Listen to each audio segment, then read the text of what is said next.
আর আস্তে আস্তে এমন সময়টাই গিয়ে ইশতেহারটা আসে, ততদিনে এত বড় ভলিউমের ইশতেহার এটা পড়ে শেষ করা বা এটার উপর বেস করে কোনো ডিসিশন নেওয়া ভোটারদের পক্ষে আমার মনে হয় না খুব একটা সম্ভব। বেসিকলি হয়তো 2-4টা রেটরিক যেগুলো প্রচার হয় সেগুলো আমরা দেখি। তবে যত কিছুই হোক, সবচেয়ে ভালো ব্যাপার হচ্ছে আমরা একটা নির্বাচন পেয়েছি আলহামদুলিল্লাহ। এটা জুলাই গণ অভ্যুত্থানের একটা অবদান। আমরা আজকে কথা বলছি নির্বাচন নিয়ে, আমরা ইশতেহার নিয়ে আলাপ আলোচনা করছি, এটাই তো আমরা দেখিনি দীর্ঘদিন। নির্বাচনই ছিল না, নির্বাচনের ইশতেহার কি থাকবে।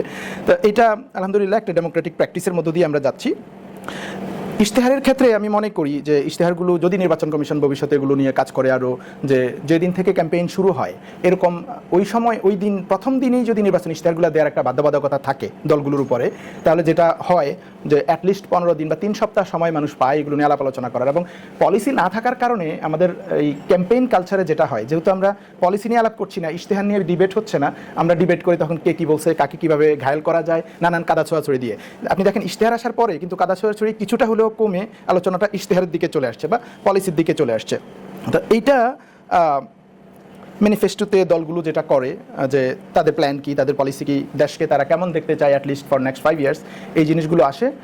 কিন্তু মানুষের পারসেপশনের জায়গায় যদি যাই, আমি গত কয়েকদিনে কয়েকটা টকশোতে আলাপ করেছিলাম, সবারই আলাপের পয়েন্টটা শুরু হয় এরকম যে ম্যানিফেস্টোতে এটা কথার কথা, মানে দেওয়ার জন্য দেওয়া হয়, এগুলো কি কেউ আবার পালন করে নাকি? অনেকটা ওই যে গ্রামাঞ্চলে বা চট্টগ্রাম অঞ্চলে বিয়ের কাবিনের আলাপ যেরকম হয়, যে কাবিন তো এটা লিখার জন্য জাস্ট কাগজে, যদি কোনো দিন ডিভোর্স হয়ে যায় তখন এটা কাজে লাগবে, আদারওয়াইজ জাস্ট একটা নাম্বার লিখে দাও, কেউ বদার করে না, কারণ এটা তো আমার দেয়া লাগবে না, যে জাস্ট কাগজে লেখার জন্য। তো ম্যানিফেস্টোর আলাপে আসলে এই জিনিসটাই চলে আসে যে এগুলো তো বলার জন্য বলে, এগুলো করতে হবে না, আর কেউ এগুলো ট্র্যাকও করে না। তো এইটার কারণে রাজনৈতিক দলগুলোরও এক ধরনের নির্লিপ্ততা থাকে যে নিয়মের মতো করে আমাকে একটা ম্যানিফেস্টো দিতে হবে, দিয়ে দিলাম, করলাম কি করলাম না এটা খুব একটা কিছু আসে যায় না। অনেক সময় দেখা যায় যে তারা আগের বছরে যেই ম্যানিফেস্টো দিয়েছিল সেটারই কপি পেস্ট আবার এই বছর দিয়েছে, 2-1টা জিনিস চেঞ্জ করে। ইভেন এবার যেমন বিএনপির যে ম্যানিফেস্টো এসেছে, এখানে 5-7টা পয়েন্ট আমি দেখলাম যেগুলো 2001 সালেও বিএনপির ম্যানিফেস্টোতে ছিল।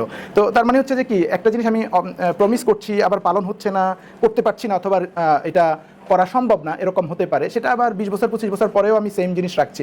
তো এই কালচারটা তৈরি হচ্ছে, এই ম্যানিফেস্টোটা আমরা ফলো আপ করছি না। তো আমি মনে করি এবারের রাজনীতিতে এইটা এত সহজ হবে না। জুলাই পরবর্তী রাজনীতিতে বিশেষ করে তরুণরা যতটা সচেতন যে আমি রাজনৈতিক দল হিসেবে কিছু কমিটমেন্ট দিলাম আর এগুলোকে পাত্তা দিলাম না, 5 বছর পর আবার নতুন একটা ম্যানিফেস্টো দিলাম, এটা আমার মনে হয় এবার থেকে আর হবে না। জামাত ইসলামী বলেছে তারা একটা অ্যাপ ডেভেলপ করবে যেখানে ট্র্যাক করতে পারবে জনগণ যে কতটুকু মনিটর করা, যে কতটুকু বাস্তবায়ন হচ্ছে বা হচ্ছে না। আমি মনে করি অন্যান্য রাজনৈতিক দলগুলোরও এটা করা উচিত তাদের কমিটমেন্টের জায়গায়। আর আমার মনে হয় রাজনৈতিক দলগুলো না করলেও তরুণরা এটা করবে।